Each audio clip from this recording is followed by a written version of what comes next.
नमस्कार, आप देख रहे हैं द फैक्ट इंडिया और मैं हूं आपके साथ राहुल। नागौर से आरएलपी सुप्रीमो और नागौर से सांसद हनुमान बेनीवाल ने अपने विधायकी पद से इस्तीफा दे दिया है। आज हनुमान बेनीवाल राजस्थान विधानसभा के अध्यक्ष वासुदेव देवनानी को अपना त्यागपत्र सौंप चुके हैं। इस दौरान मीडिया से बातचीत के दौरान विधानसभा को थोड़ा याद करने की बात उन्होंने की, लेकिन उन्होंने ये भी कहा कि हम चाहते हैं कि विधानसभा और लोकसभा का सदस्य साथ रहे, क्योंकि बार बार चुनाव करवाना सही नहीं होता। जिस तरह से राज्यसभा से चुना हुआ व्यक्ति लोकसभा में जाकर बैठता है और लोकसभा से चुना हुआ व्यक्ति राज्यसभा में जाके बैठ सकता है, तो वहीं विधायक सांसद के साथ क्यों नहीं बैठ सकता। हम जल्द ही इस पर भी बातचीत करेंगे। क्या कुछ पूरा मामला है, आइए हम इस रिपोर्ट में जानेंगे। देखिए खास रिपोर्ट। मन में दुख तो होगा आपको बहुत ज़्यादा। हाँ, विधानसभा थोड़ी इसको मिस तो करेंगे, राजस्थान की विधानसभा को। हम तो ये चाहते हैं कि आदमी लोकसभा का और विधानसभा के सदस्य साथ रहना चाहिए। ये इस बार कोशिश करेंगे कि ऐसा विधानसभा के सदस्य भी रहे, लोकसभा का भी रहे। बार बार चुनाव होना फिर कराना ये होना चाहिए। जिस तरह राज्यसभा लोकसभा के अंदर राज्यसभा से चुना हुआ व्यक्ति लोकसभा के अंदर बैठता है और लोकसभा से चुना हुआ व्यक्ति मंत्रिमंडल राज्यसभा में जा सकता है, तो वो भी दोनों सदन के अंदर जाते हैं, मिनिस्टर जाते हैं। तो हमारा ये सुझाव रहेगा कि व्यक्ति विधायक भी रह सके और सांसद भी रह सके। ये सुझाव दे सकते हैं हम लोग, बाकी तो करने वाले हम लोग नहीं हैं।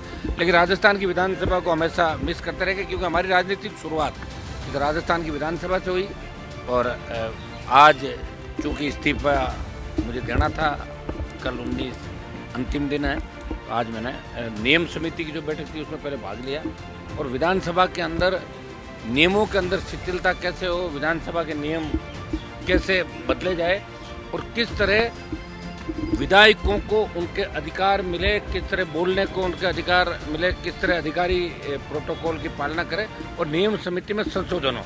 इस बात को लेकर भी नियम समिति जिसके अंदर अध्यक्ष चेयरमैन होते हैं उसका मेंबर हूँ, उसके अंदर भी मैंने पहले भाग लिया था। हनुमान बेनीवाल के इस्तीफे के बाद खींवसर विधानसभा सीट पर अब उपचुनाव होना है, जिसको लेकर हनुमान बेनीवाल ने कहा कि आरएलपी तो चुनाव जरूर लड़ेगी, इसमें कोई शक नहीं। लेकिन इंडिया गठबंधन को लेकर एक बात जरूर कही कि इंडिया गठबंधन पर हम आगे जरूर बात करेंगे कि क्या खींवसर से चुनाव लड़ेंगे या नहीं।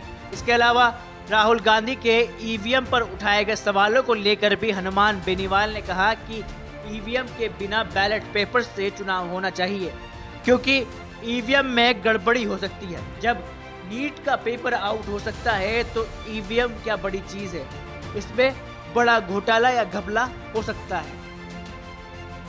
अनुसार किसानों के लिए एनडीए छोड़ा था और इंडिया अलायंस के अंदर भी वो देखिए ईवीएम पे सवाल पहले भी उठे और निश्चित रूप से हम भी चाहते हैं कि ईवीएम के बिना बैलेट से होना चाहिए। ये हमारी सबकी राय है। अगर आप देखा जाए तो पूरा देश भी ये चाहता है। और ईवीएम के बारे में और चुनाव आयोग जिस तरह नए नए नियम लेके आता है, चुनाव आचार संहिता के दरमियान जिसकी सरकार होती है स्टेट के अंदर या दिल्ली के अंदर, उन प्रत्याशियों को प्रशासन मदद करता है, तो जो विरोधी होते हैं उनको परेशान तंग करता है। तो होने को तो कुछ भी हो सकता है, ईवीएम में गड़बड़ियाँ हो सकती है। इस देश में क्या नहीं, जब नीट का पेपर आउट हो सकता है, जब आरपीएससी राजस्थान की पूरी भ्रष्टाचार की भेंट चढ़ सकती है, जब आपका कर्मचारी चयन आयोग पूरा मतलब उसमें भ्रष्टाचार में डूब सकता है, जयपुर में जब गुर्दे बदले जा सकते हैं, क्या नहीं हो सकता। ईवीएम क्यों नहीं बदली जा सकती? ईवीएम भी तो आखिर कहीं न कहीं से वो कंट्रोल होती होगी ना।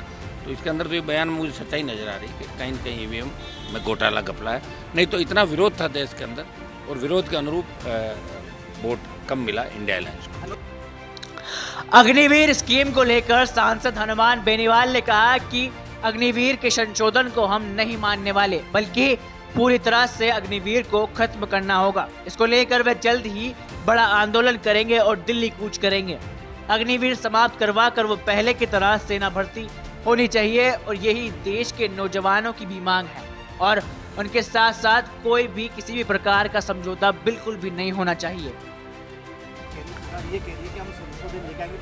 देखिए, अग्निवीर का विरोध देश में अगर किसी सांसद ने व्यक्तिगत तौर पे किया तो मैंने ही सब ज़्यादा किया। जोधपुर में 2 लाख जवानों की रैली भी करी थी और अग्निवीर के संशोधन को हम नहीं मानेंगे। इसको लेकर हम बड़ा आंदोलन करेंगे, दिल्ली को घेरेंगे और अग्निवीर समाप्त करा के पूर्व की भांति सेना भर्ती रैलियाँ हो। ये देश का नौजवान चाहता है। सेना के सम्मान के साथ कोई समझौता नहीं। वहीं ज्योति मिर्धा के बयान पर भी पलटवार करते हुए हनुमान बेनीवाल ने कहा कि उनके परिवार ने कभी भी कोई पार्टी नहीं बनाई है, कभी किसी का तो कभी किसी का झंडा उनके घर परिवार के लोग लेते हैं। खुद पार्टी बनाकर सामने आते तो उन्हें 5000 वोट से भी ज्यादा वोट नहीं मिल पाते। 4 बार माहिरा भर चुके हैं, तो अब भी उपचुनाव में अगर आए तो मीठा माहिरा भर देंगे। बीजेपी के संपर्क में उनका तो पूरा परिवार ही ऐसे ही चलता। सुनो, उन तो कभी पार्टी थोड़ी बनाई, कभी किसी का झंडा लेते थे, कभी किसी का। खुद पार्टी बना के लड़ा तो पता लग जाएगा औकात कितनी है। 5000 ज़्यादा वोट नहीं ले पाएगी। मैंने तो 18-13 में निर्दलीय भी जीता, वसुंधरा को चैलेंज देखे। 18 के अंदर पार्टी बना के 3 विधायक लाया, सारे उपचुनाव अकेले लड़े। अब की बार इंडिया अलायंस के साथ में था। मुझे बीजेपी को सबक सिखाना था राजस्थान के अंदर, और ये निश्चित है कि आरएलपी का अगर गठबंधन नहीं होता तो कांग्रेस पार्टी का खाता राजस्थान के अंदर नहीं खुलता, ये तय। ज्योति मिर्धा अगर खींवसर से उतरती है उपचुनाव, कोई उतरे उससे क्या फर्क। खींवसर तो जीत है हमारी निश्चित तौर पर, आरएलपी भारी वोटों जीतेगी। 4 बार मायरा भरती हो, भरना के मायरा भरी। बराबर है, मीठा मायरा और कर देंगे। हाँ, ब्यूरो रिपोर्ट, फैक्ट इंडिया।